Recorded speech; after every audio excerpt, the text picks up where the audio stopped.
Bienvenidos a El Relator Oscuro. Esta no es una historia cualquiera, ni una simple crónica policial. Es una radiografía del alma de un país donde la justicia se cotiza como una mercancía y la verdad, muchas veces, termina enterrada bajo la tierra o en los archivos del olvido. Hoy nos adentraremos en las entrañas de Honduras, un territorio atravesado por la violencia, la impunidad y la desigualdad, donde cada crimen revela no solo la brutalidad de sus autores, sino la anatomía misma del poder que los protege. Durante décadas, esta nación ha sido escenario de asesinatos que no se explican solo por el odio o la venganza, sino por una lógica más compleja, la del dinero, la del apellido, la del privilegio. En este documental recorreremos 4 de esos crímenes que no solo arrancaron vidas, sino que desnudaron el funcionamiento interno de un sistema construido para servir a los poderosos y castigar a los desposeídos. 4 capítulos de una misma historia de sangre, donde la balanza de la justicia se inclina no por el peso de la evidencia, sino por el valor económico de quien la sostiene.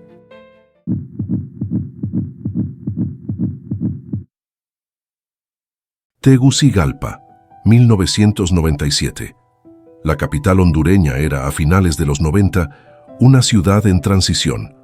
Las promesas de modernidad chocaban con la pobreza estructural que se escondía detrás de los muros recién pintados. Las familias de clase media veían en la educación el último bastión de esperanza, una oportunidad de escapar de la ruleta de la precariedad.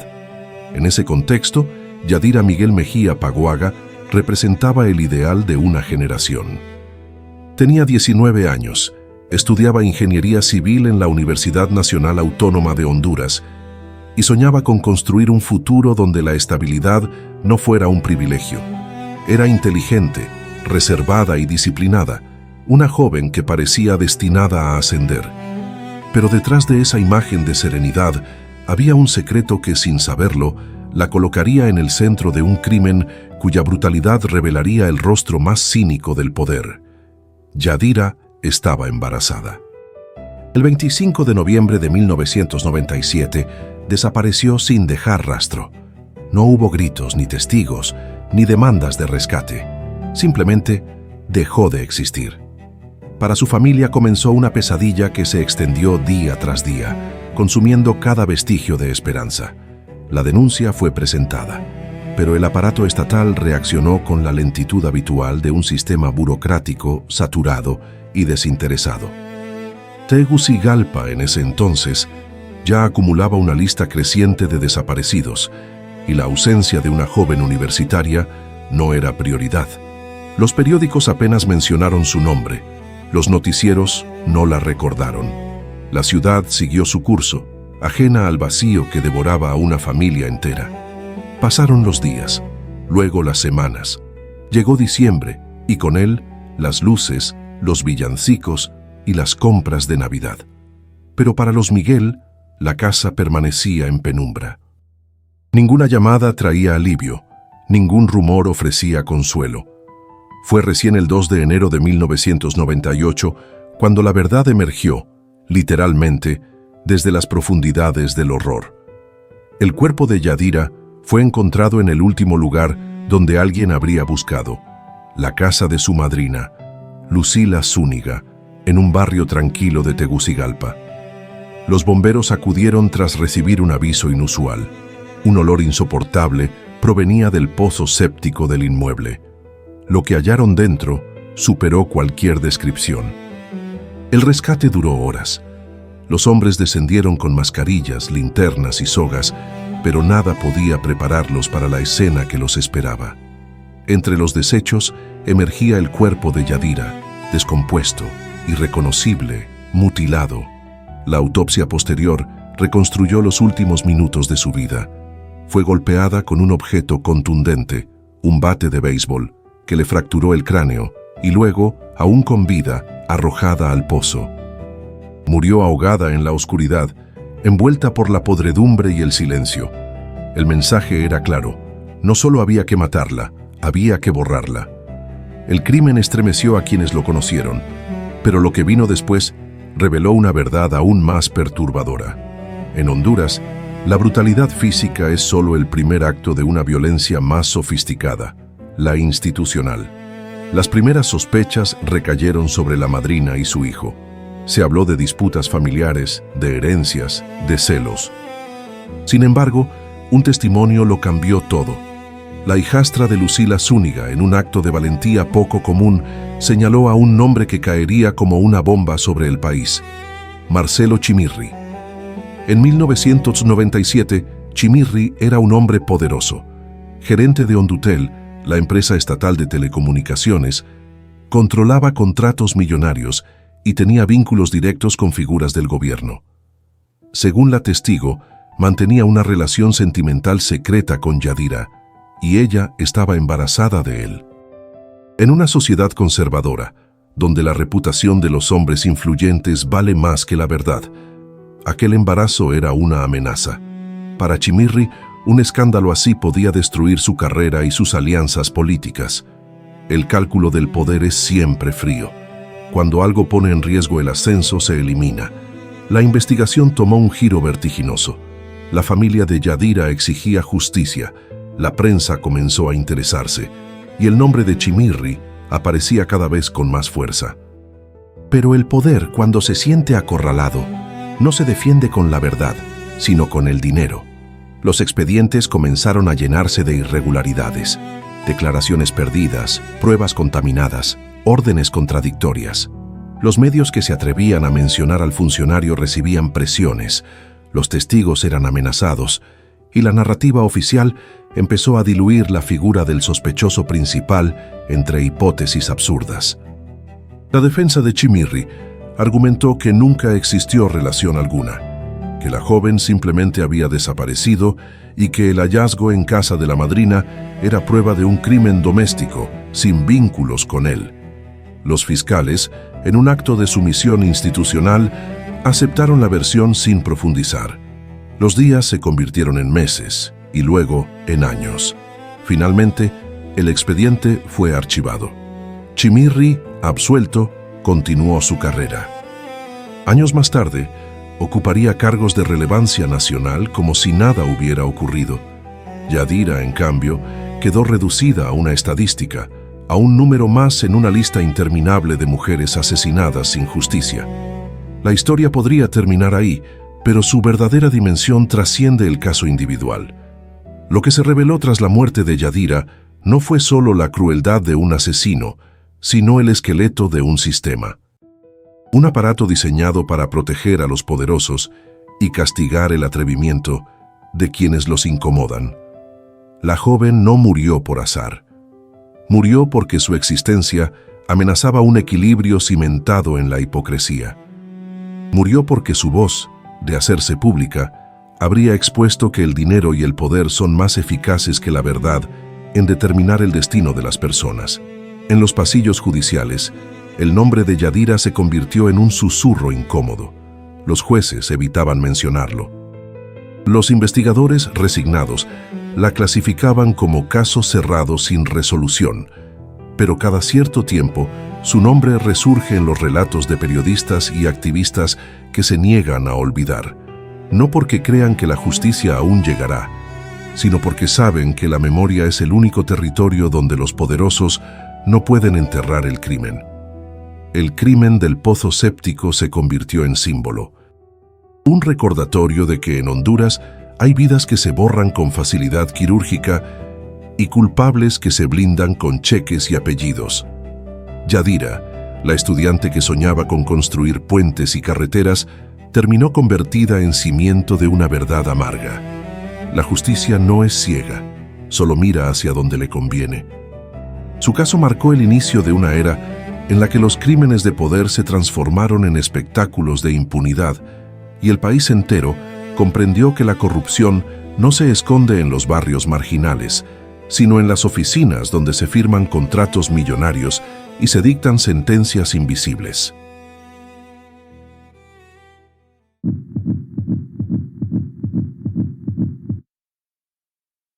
San Pedro Sula, 1997. Mientras Tegucigalpa intentaba digerir los ecos del crimen de Yadira Miguel, la otra gran ciudad del país, el motor industrial, el corazón financiero, se preparaba para enfrentar su propio terremoto. San Pedro Sula, con sus rascacielos incipientes, sus calles congestionadas de maquilas y su economía pujante, era el espejo de un progreso desigual. El dinero circulaba rápido, pero no limpiamente. En medio de esa prosperidad emergente, floreció un negocio tan rentable como perverso, el secuestro. En aquellos años, ser rico en Honduras no era sinónimo de éxito, era una sentencia de riesgo. Los delincuentes habían aprendido una lección simple: los secuestros eran una inversión. Requerían poco capital inicial y ofrecían retornos extraordinarios. La impunidad era casi garantizada y la infraestructura judicial una broma. El miedo se volvió una industria y las familias acomodadas, su principal fuente de ingresos. En ese contexto, el apellido Maduro tenía un peso especial. Ricardo Maduro Yoest, banquero, economista y figura central del poder financiero, representaba la cúpula de una élite acostumbrada a mover los hilos de la nación desde la discreción de sus despachos. Su hijo, Ernesto Ricardo Maduro Andreu, era el símbolo de continuidad de ese linaje, joven, educado, con un futuro asegurado por los privilegios heredados. Hasta que en abril de 1997, su nombre cruzó el umbral que separa el lujo del horror. El secuestro de Ernesto no fue un crimen impulsivo, fue planificado con precisión quirúrgica. Los perpetradores conocían los movimientos de la familia, los horarios, las rutinas, los lugares de confianza. Lo raptaron en plena luz del día, demostrando no solo audacia, sino una certeza inquietante. Sabían que el sistema policial era demasiado ineficiente o demasiado corrupto para detenerlos. La noticia se difundió de inmediato y el país se paralizó. No era un secuestro cualquiera, era un golpe al corazón mismo del poder económico hondureño. Los Maduro iniciaron negociaciones bajo un silencio mediático absoluto.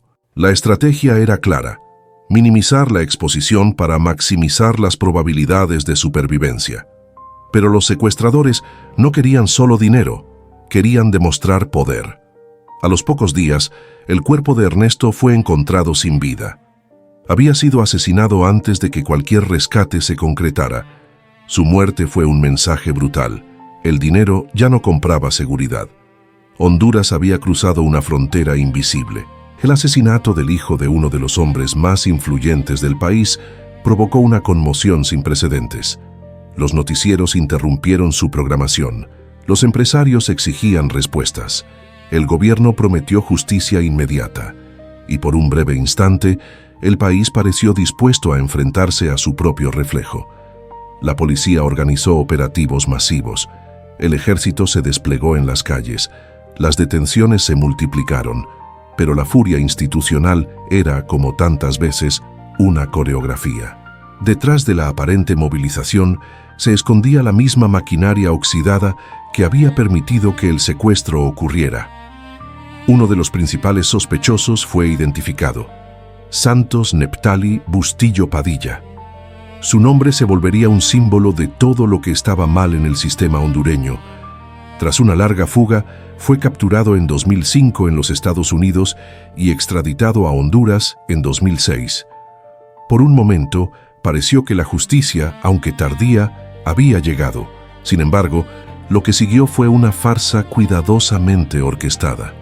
Bustillo Padilla fue recluido en la Penitenciaría Nacional de Támara, supuestamente una prisión de máxima seguridad. Pero en Honduras, la máxima seguridad es una ficción que se disuelve al contacto con el dinero. Meses después, el país se despertó con la noticia de su fuga, un escape tan absurdo como predecible. Nadie explicó cómo un recluso de alto perfil había logrado salir sin dejar rastro de violencia ni señales de ruptura. No hubo motines, no hubo disparos, no hubo alarmas.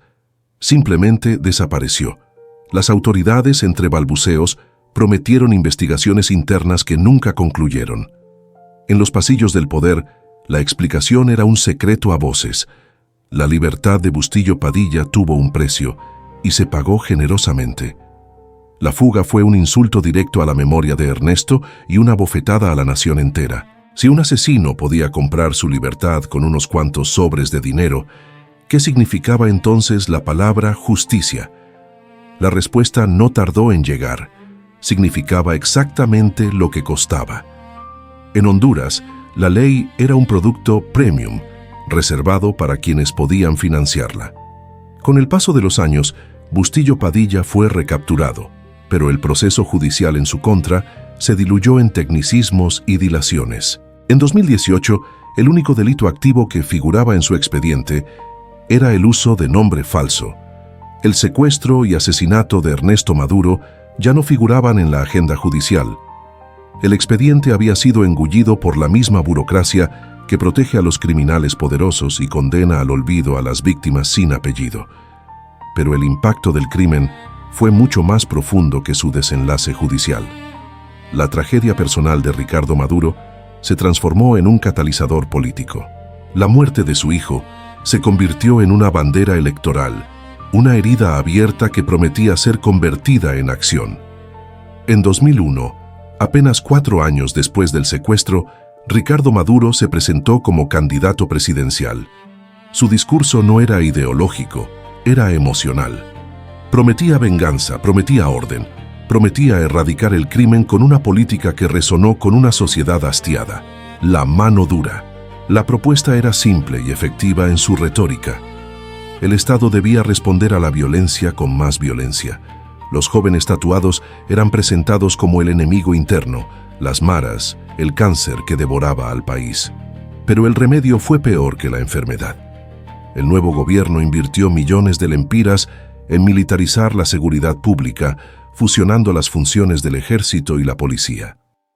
Se crearon unidades especiales, se autorizó la detención por mera sospecha, y las cárceles se llenaron de jóvenes pobres sin antecedentes, culpables de su aspecto y de su barrio. El asesinato de Ernesto Maduro había demostrado la fragilidad de la élite, y la élite respondió blindándose detrás de los fusiles del Estado. Pero esa protección no era para todos. Mientras las clases altas reforzaban sus muros y contrataban seguridad privada, los barrios humildes se convertían en zonas de guerra, donde los uniformes sustituían a los jueces y la justicia se aplicaba con balas. El legado de la mano dura no fue la reducción del crimen, sino la institucionalización del miedo. Los operativos masivos se convirtieron en espectáculo mediático, una puesta en escena donde se mostraba fuerza, no resultados. Miles de inocentes fueron encarcelados y el verdadero crimen, la corrupción dentro del sistema, permaneció intocado. Paradójicamente, el mismo Estado que había fallado en proteger a Ernesto Maduro se transformó en una máquina de represión que sacrificaba vidas anónimas en nombre de su memoria. Con el tiempo, los números demostraron la ineficacia de la estrategia. La violencia no disminuyó, solo cambió de forma. Los asesinatos se multiplicaron, los secuestros se sofisticaron y las cárceles se convirtieron en centros de operación del crimen organizado. El dinero público se desangraba en contratos de armamento, vehículos blindados y operaciones militares inútiles, mientras las víctimas seguían acumulándose en las morgues. El secuestro de Ernesto Maduro Andreu no solo arrebató la vida de un joven, cambió la estructura moral del país. Fue el punto de inflexión donde Honduras dejó de confiar en la justicia civil y abrazó el castigo militar como sustituto. La muerte de un hijo de la élite se transformó en una política de Estado, una inversión multimillonaria en miedo. A más de 2 décadas del crimen, la herida sigue abierta. Las familias poderosas aún viven rodeadas de escoltas, los barrios pobres rodeados de patrullas. El secuestro que conmocionó al país terminó consolidando un modelo de seguridad basado en la represión, no en la prevención.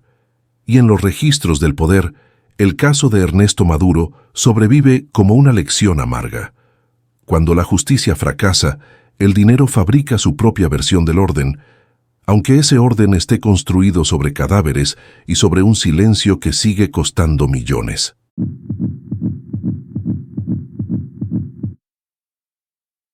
Honduras 2011. El país se encontraba al borde del colapso moral. Habían pasado 2 años desde el golpe de Estado que fracturó la democracia, y la herida institucional aún supuraba. El miedo, la desconfianza y la impunidad eran la atmósfera cotidiana. En ese clima de incertidumbre, la Policía Nacional se había convertido en el rostro más visible de la descomposición. Lo que alguna vez fue una fuerza destinada a proteger a los ciudadanos, se transformó en un aparato oscuro, corrompido desde sus cimientos, donde los uniformes ya no representaban autoridad, sino peligro. Las denuncias se acumulaban, agentes involucrados en extorsiones, secuestros, narcotráfico, ejecuciones extrajudiciales. Eran más que rumores, eran una realidad documentada, pero negada sistemáticamente por los gobiernos de turno. La policía hondureña era una empresa criminal con presupuesto estatal, sostenida por el dinero de los contribuyentes y alimentada por la impunidad. Lo único que faltaba era un detonante, un crimen tan atroz que obligara al país a mirarse al espejo. Ese crimen ocurrió la madrugada del 22 de octubre de 2011, en Tegucigalpa. Aquella noche, Alejandro Vargas Castellanos, de 22 años, estudiante de la Universidad Nacional Autónoma de Honduras, y su amigo Carlos David Pineda Rodríguez, se desplazaban en un vehículo particular. Eran jóvenes, estudiantes, hijos de la clase media universitaria, ajenos al mundo del delito. Pero en un país donde la línea entre criminal y víctima se ha borrado, el azar puede ser una sentencia de muerte. Fueron interceptados por una patrulla policial adscrita a la posta de la granja.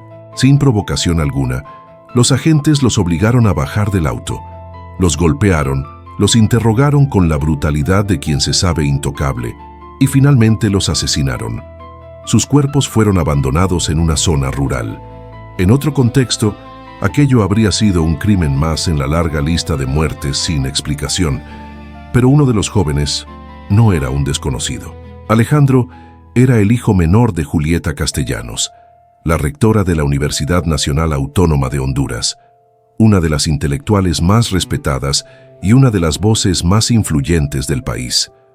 Lo que los agentes no sabían era que al apretar el gatillo, no solo habían matado a un estudiante, habían desatado una tormenta política e institucional que cambiaría la historia reciente del país. La noticia corrió como un relámpago.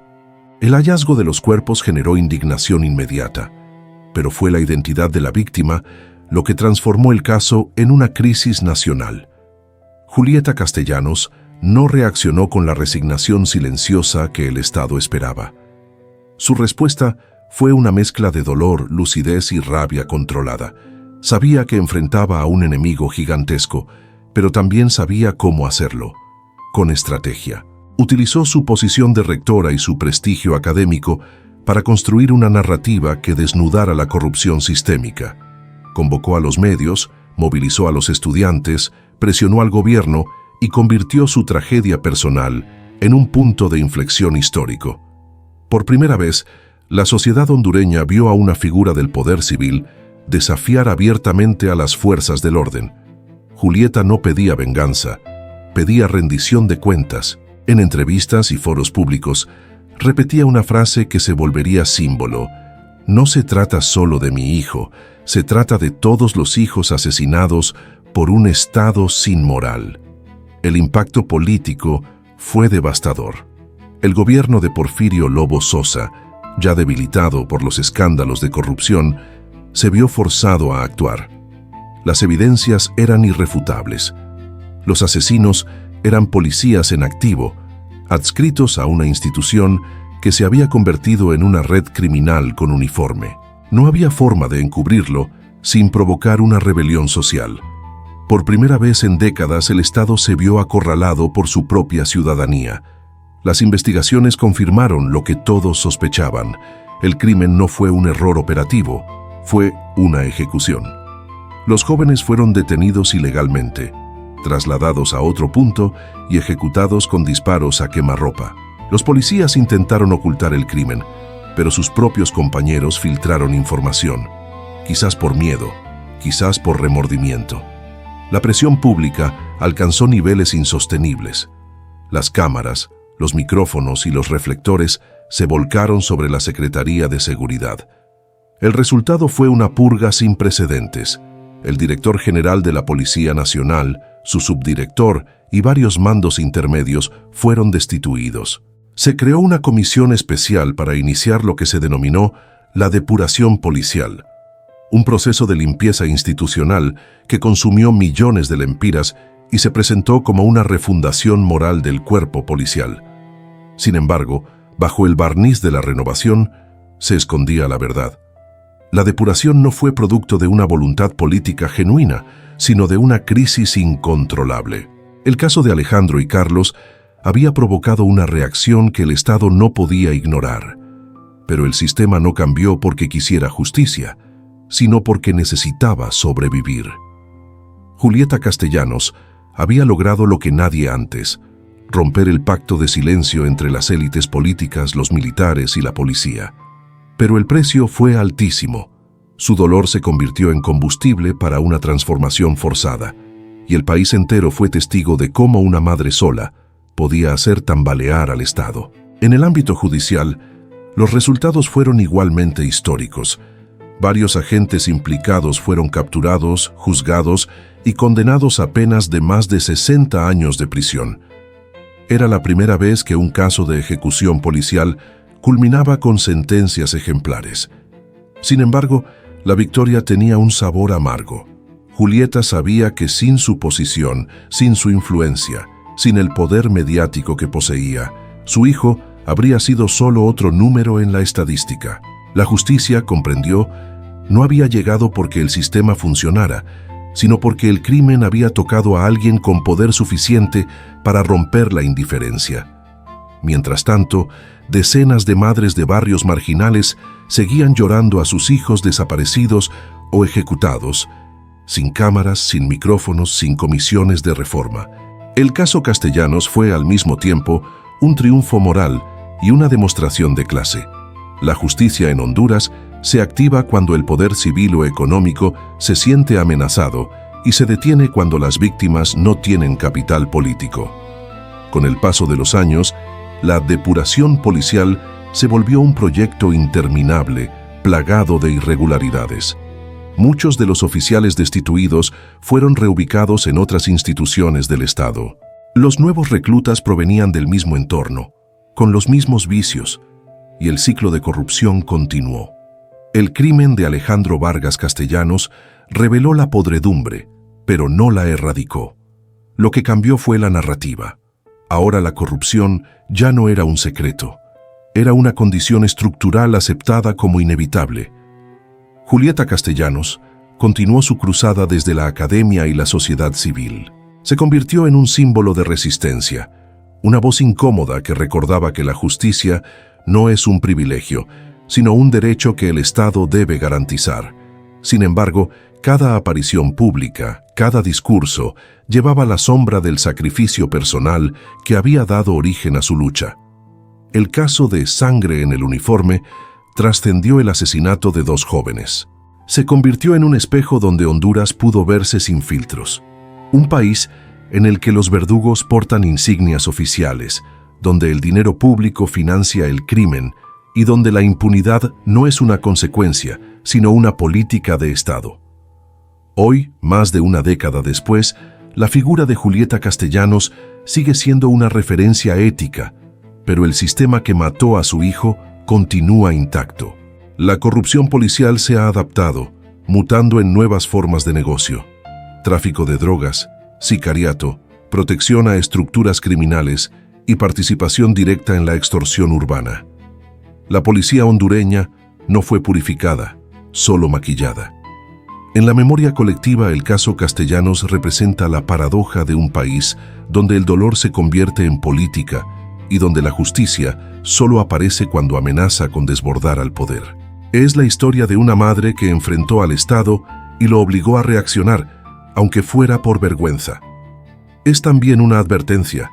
En Honduras, la justicia no nace del sistema, sino de la presión, del escándalo, del poder simbólico.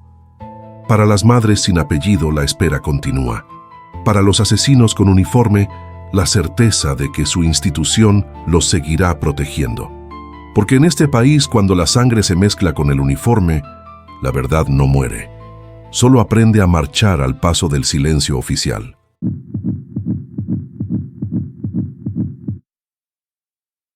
Tegucigalpa, 2022. Era una madrugada templada, de esas que envuelven a la capital en un silencio engañoso. En las alturas de la Torre Morazán, símbolo de modernidad, orgullo arquitectónico y bastión de la élite hondureña, el lujo se confundía con el exceso. Restaurantes, clubes privados y oficinas corporativas convivían en ese microcosmos donde los hijos del poder se sentían intocables. Era un santuario vertical que parecía inmune a la violencia que devoraba los barrios periféricos, una especie de fortaleza suspendida sobre el caos. Pero aquella madrugada del 14 de julio, la ilusión de seguridad se desplomó bajo el eco seco de las balas. 4 jóvenes salían de un club nocturno.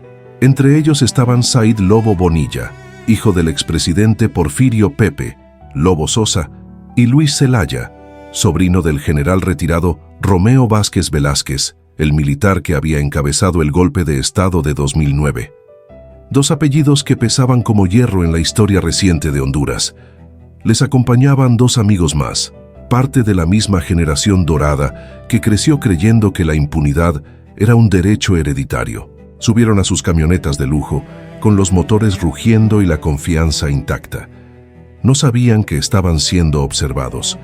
En cuestión de segundos, la escena cambió de tono. Un vehículo interceptó su paso frente a la salida del estacionamiento.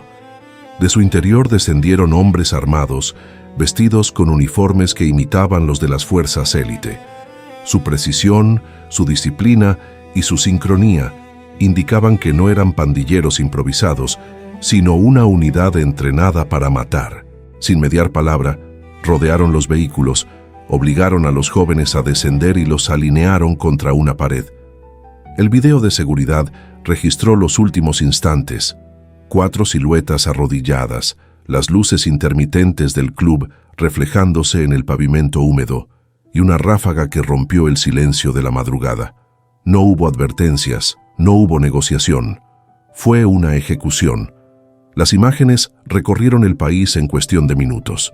En un país acostumbrado al horror, esta vez el horror tenía apellidos. La sangre de los hijos del poder corría por el suelo del edificio que simbolizaba el éxito de la clase política. El mensaje era tan claro como brutal: nadie está por encima del miedo. La investigación inicial atribuyó el ataque a una célula de la Mara Salvatrucha, MS-13, pero el modus operandi desmentía la versión de una pandilla callejera. Aquello no fue un crimen común, fue una operación con logística militar, información precisa y armamento de alto calibre. La MS-13 ya no era la Mara de los 90, aquella de tatuajes y machetes. Era un conglomerado criminal con estructura empresarial, capaz de lavar millones de dólares y corromper a las instituciones desde dentro. El asesinato en la Torre Morazán no fue un acto de venganza ni un ajuste de cuentas. Fue una declaración de guerra. Durante años, el Estado hondureño y las maras habían coexistido bajo un equilibrio tácito. El poder político controlaba el dinero público y las pandillas, el territorio. Pero ese equilibrio se quebró cuando los intereses financieros de ambos mundos comenzaron a cruzarse. El mensaje de la MS-13 era inequívoco. Ya no somos sus subordinados, somos sus competidores. Al asesinar a los herederos del poder político y militar, la organización no solo mostraba su capacidad operativa, sino su desafío directo a la jerarquía tradicional. Era una demostración de fuerza económica y simbólica, una inversión en terror con alto rendimiento mediático. El país entero quedó paralizado. Las redes sociales se inundaron de teorías. Algunos hablaban de traiciones dentro del crimen organizado, otros de ajustes internos entre las élites. Pero todos coincidían en algo. El crimen había tocado la fibra más sensible del poder. Por primera vez en años, la violencia no se cebaba sobre los pobres, sino sobre los herederos de quienes habían gobernado desde las sombras. La respuesta del Estado fue inmediata y desproporcionada. El presidente, las Fuerzas Armadas y la policía activaron una operación conjunta que fue bautizada como Justicia Ejemplarizante. La consigna era clara: demostrar que el Estado aún podía aplastar a quien osara desafiarlo. En menos de una semana se realizaron decenas de redadas. Helicópteros sobrevolaban los barrios marginales, las cárceles fueron selladas, los tribunales recibieron órdenes de acelerar procesos. Lo que en otros casos tardaba años, esta vez se resolvió en días. La maquinaria judicial funcionó con una eficiencia que en Honduras solo se reserva para los casos que amenazan a la élite. Los acusados fueron capturados, presentados ante cámaras, juzgados y condenados en tiempo récord. Las sentencias alcanzaron cifras históricas, más de 120 años de prisión. Los discursos oficiales celebraron el triunfo de la justicia. Los noticieros repitieron el relato del Estado con devoción. Pero entre las sombras muchos se preguntaban: ¿por qué esta vez sí? ¿Por qué solo cuando las víctimas tienen apellido y los culpables desafían al poder político, la justicia se vuelve tan rápida, tan contundente, tan implacable? La respuesta, como siempre, estaba en el dinero. El crimen en la Torre Morazán no solo fue una afrenta simbólica, sino un golpe a la estructura económica del país. La MS-13 había demostrado que su poder financiero podía desafiar al de la clase gobernante, y el Estado acorralado reaccionó no por ética, sino por autodefensa. En Honduras, la justicia se activa como un mecanismo de supervivencia del poder, no como un principio moral. Los medios internacionales cubrieron el caso como una muestra de la nueva determinación del gobierno hondureño contra el crimen organizado. Pero detrás de los titulares se escondía otra historia. Las mismas fuerzas de seguridad que ahora posaban frente a las cámaras habían sido durante años cómplices de las maras, vendiendo armas, filtrando información y protegiendo cargamentos de droga. La diferencia es que esta vez los muertos eran los hijos del poder, y el Estado necesitaba enviar un mensaje de control. Sin embargo, incluso en este ejercicio de justicia teatral, la podredumbre institucional se filtró. Semanas después de las condenas, uno de los principales acusados apareció muerto en su celda. La versión oficial habló de suicidio, pero los reportes forenses y los rumores apuntaban a otra posibilidad: eliminación interna. En Honduras, el silencio también se compra. El asesinato en la Torre Morazán marcó un punto de inflexión, no porque haya cambiado la estructura del crimen, sino porque demostró la madurez de la violencia. Ya no era una violencia marginal ni caótica, era una violencia corporativa, regulada por intereses económicos y geopolíticos. La frontera entre el Estado, las maras y el narcotráfico se volvió una neblina densa en la que todos operan, compiten y a veces cooperan. Lo más inquietante fue el mensaje subyacente. El miedo, en Honduras, es una moneda compartida. Lo venden los criminales, lo compran los políticos, lo consumen los ciudadanos. Cada bala disparada en la Torre Morazán fue una transacción simbólica, un recordatorio de que el poder ya no reside en los palacios ni en las instituciones, sino en la capacidad de infundir terror. Hoy, las paredes de la torre fueron limpiadas, las manchas de sangre borradas, los locales reabiertos.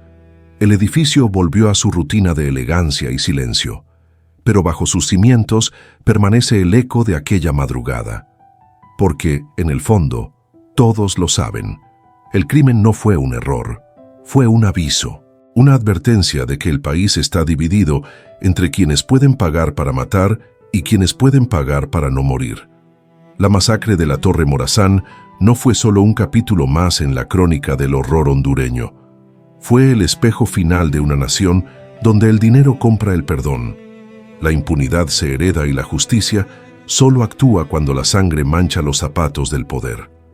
Fue el recordatorio de que en Honduras la violencia no destruye al sistema, lo mantiene en funcionamiento.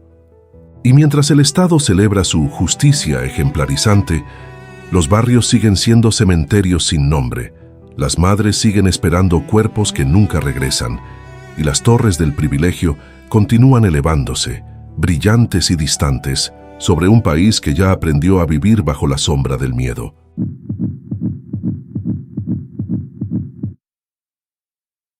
Al mirar estos 4 crímenes en conjunto, la imagen que se forma no es la de una serie de tragedias aisladas, sino la radiografía precisa de un país donde la justicia no es un derecho, sino un servicio de lujo. En Honduras, la ley no se aplica, se negocia. Cada sentencia, cada absolución, cada expediente archivado revela una verdad que duele admitir. La justicia tiene precio y su valor depende del apellido, del cargo o del dinero que respalde al acusado. Para Yadira Miguel, una joven embarazada sin poder ni protección, la muerte significó olvido. Para Ernesto Maduro Andreu, heredero de una de las familias más influyentes, la tragedia se transformó en política de Estado y dio nacimiento a una era de represión. Para Alejandro Vargas Castellanos, la justicia solo fue posible porque su madre era una mujer con poder moral y visibilidad internacional. Y para Said Lobo y Luis Zelaya, descendientes del poder mismo, la respuesta del Estado fue inmediata, feroz y ejemplarizante. 4 muertes, 4 niveles de privilegio, 4 versiones de justicia. La conclusión es tan fría como inevitable. En Honduras, la capacidad de obtener justicia es directamente proporcional a la cantidad de poder que se posee. Los pobres mueren 2 veces, primero en la calle, luego en el silencio del sistema. Los poderosos, en cambio, mueren una sola vez, pero sus muertes generan reformas, discursos y titulares. La sangre, al final, se convierte en un lenguaje político, y la justicia en una mercancía que circula entre los pasillos del poder. Pero hay algo que ni el dinero ni la impunidad pueden comprar: la memoria. Las historias de Yadira, Ernesto, Alejandro y los jóvenes de la Torre Morazán sobreviven en la voz de quienes se niegan a olvidar. En los susurros de las madres que siguen esperando respuestas, en los periodistas que arriesgan la vida por contar lo que otros callan, y en cada ciudadano que comprende que la corrupción no se combate con miedo, sino con memoria. Porque el olvido es el aliado más fiel de la impunidad. Recordar es resistir. Si crees que estas historias merecen ser contadas, suscríbete a El Relator Oscuro, comparte este video y deja tu comentario. Cada palabra, cada clic, cada voz que se une a esta causa, ayuda a mantener viva la verdad que el poder intenta enterrar. Gracias por acompañarnos en este viaje a las profundidades de la justicia selectiva, donde la sangre y el dinero trazan las fronteras del poder. Soy el Relator Oscuro. Hasta la próxima historia, donde quizás descubramos que en este país el silencio sigue siendo el crimen más rentable de todos.